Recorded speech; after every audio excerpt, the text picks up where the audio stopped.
Саясат өмірден де үлкен. Беназир Бхутто қазіргі тарихтағы ислам мемлекетінің бірінші әйел премьер-министрі. Мені өлтіргендердің есімдерін білемін. Батыста Беназир Бхутто қасқындық нәтижесінде қайтыс болғаннан кейінгі осындай тақырыппен мақала жарияланды. Беназир Бхуттоның өмірі толығымен жоғалтумен күрес, айлар мен жылдар эмиграция, үй қамаулары және түрмеден тұрады. Және ерте ме кеш пе өлтіретіндігі анық түсінікті болды. Элитадан шыққан мұндай әйелдерді саяси ма әлде басқаша ма бай күйеуінің әйелі атанып, үйіне, отбасына, бала тәрбиесіне арнап, ешқашан көрмеген сынақ жолын таңдауға не түрткі болатыны мені әрқашан қызықтырды. Ал өз үкіметтерінің басшысы болған осындай мақсаты өршіл батыл әйелдің феномені мұсылман шығысында пайда болды. Халида Зия, Индира Ганди, Беназир Бхутто.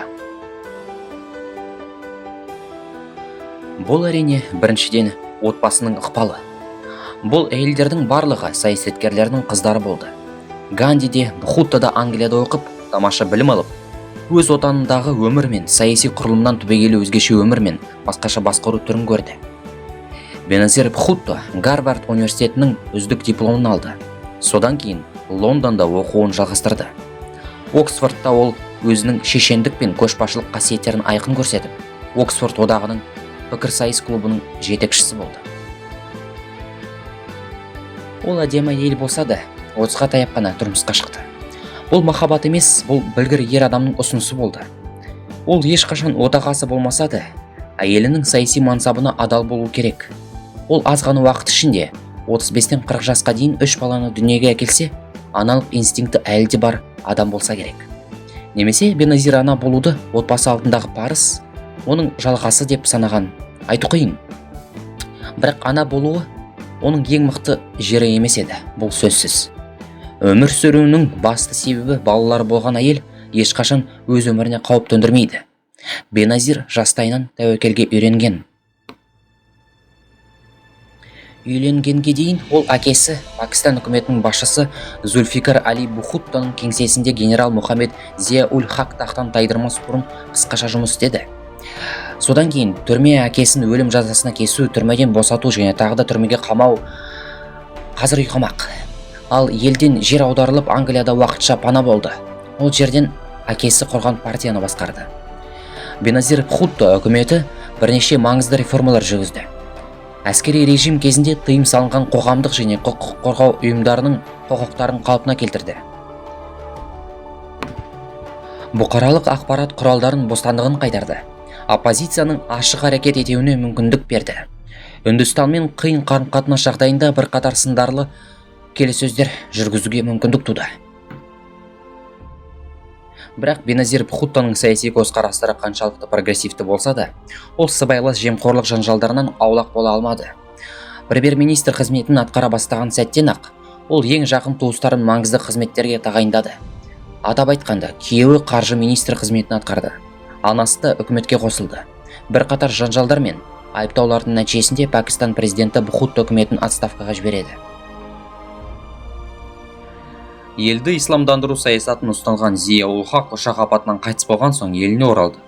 Қалың қолдаушылармен кездескен ол елдің болашақ көшбасшысы ретінде танылғанын және оған үміт артқанын түсінді. Пакистан халық партиясы парламенттік сайлауда жеңіске жетті. Ал Беназир Бхутто қазіргі тарихтағы ислам мемлекетінің үкіметін басқарған алғашқы әйел болды. Бір айдан кейін қауіпсіздік қызметі оның ұшағында жарылғыш затты тауып, залалсыздандырған кезде Бхуттоның өміріне жасалған алғашқы әрекеттің алдын алды.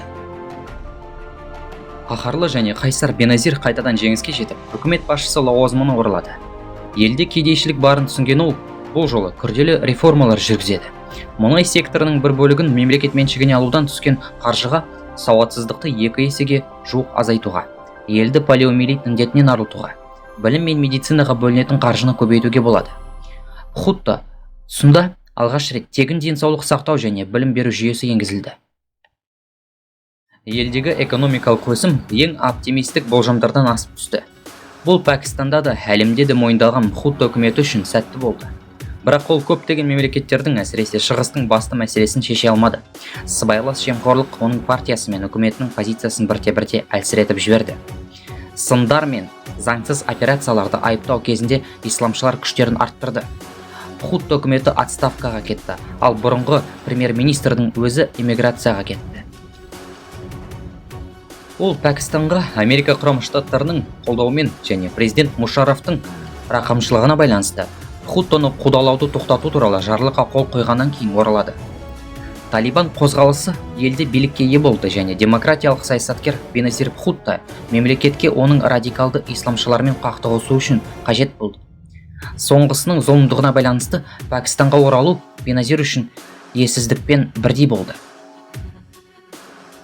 Ол қайтып оралған күні 2007 жылдың 18 қазанында оның кортежінің жолында екі жарылыс болып, адамдар қаза тапты. Ол кезде Бхутто зардап шеккен жоқ, бірақ бұл анық белгі болды.